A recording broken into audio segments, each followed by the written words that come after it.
ప్రస్తుతం సోషల్ మీడియాలో ఎక్కడా చూసినా కూడా సమంత, నాగ చైతన్య, శోభితా ధూళిపాల పేర్లే ఎక్కువగా వినిపిస్తున్నాయి. అయితే శోభితా ధూళిపాల తెలుగులో ఎక్కువ సినిమాలు చేయనప్పటికీ విపరీతమైన క్రేజ్ ను తన సొంతం చేసుకుంది. అందుకు గల కారణం అందరికి తెలిసిందే. నాగ చైతన్య సమంతకు విడాకులు ఇచ్చాక శోభితాతో ప్రేమలో పడ్డాడు. ఎన్నో రూమర్లు వీరిపై వస్తున్నప్పటికీ కూడా క్లారిటీ మాత్రం ఇవ్వలేదు. ఇక ఉన్నట్టుండి నాగార్జున గారు నాగ చైతన్య, శోభితా ధూళిపాల ఎంగేజ్మెంట్ ఫోటోలను సోషల్ మీడియాలో షేర్ చేయడంతో అంతా ఒక్కసారిగా షాక్ అయ్యారు. ఈ డిసెంబర్ లో వీరి పెళ్లి కూడా జరిగిపోయింది.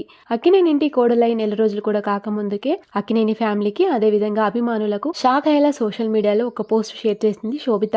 రీసెంట్ గా జరిగిన మన్ కీ బాత్ కార్యక్రమంలో భారత ప్రధాని మోడీ గారు అక్కినేని నాగేశ్వరరావు గారి మీద ప్రశంసలు కురిపించారు. ఇక దీంతో శోభితా ధూళిపాల ఇక ఆ పోస్ట్ లో భాగంగా గౌరవనీయులైన మోదీ గారు అక్కినేని నాగేశ్వరరావు గారి కళా నైపుణ్యం మరియు తెలుగు సినిమా పరిశ్రమ అభివృద్ధి కొరకు వారి కృషికి అభినందనలు. మీ వంటి గొప్ప నాయకుడి నుండి పొందడం మా అదృష్టం. హృదయపూర్వక ధన్యవాదాలంటూ తన పోస్ట్ లో రాసుకొచ్చింది శోభిత.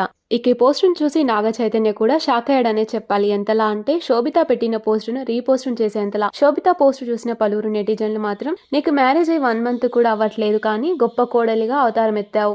ఈ యాక్టింగ్ ఏదో మూవీలో చూపిస్తే అవార్డులైన వస్తాయి కదా. అక్కినేని నాగేశ్వరరావు గారి గురించి చెప్పడానికి అసలు నువ్వు ఎవరు అంటూ నెగిటివ్ కామెంట్లు పెడుతున్నారు. నాగ చైతన్య సమంత విడిపోవడానికి మెయిన్ రీజన్ నువ్వే అంటూ శోభితాని విపరీతంగా ట్రోలింగ్ చేస్తున్నారు.